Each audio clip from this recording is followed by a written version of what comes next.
அப்போ அப்படியான சூழலில் கஞ்சா பிரச்சனை இப்படி நடக்குது. அதனால் கவன ஈர்ப்பு அப்போ சட்டமன்றம் நடந்து கொண்டிருக்கிறது.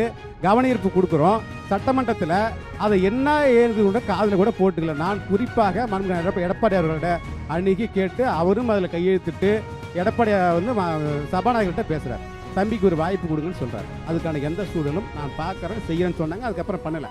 ஆனால் அதுக்கான சூழல் நடக்கலை. அதை விவாதிக்கிறதுக்கான சூழலும் ஏற்படல. விவாதிச்சிருந்தா 68 உயிர்கள் கள்ளக்குறிச்சி மாநகரத்திலே பலியாக இருக்க வேண்டிய சூழல் ஏற்பட்டிருக்காது.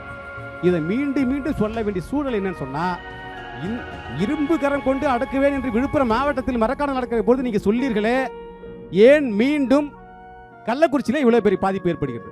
சரி, பாதிப்பு ஏற்பட்ட மக்களை போய் இதுவரை போய் அவர் பார்க்கவில்லை.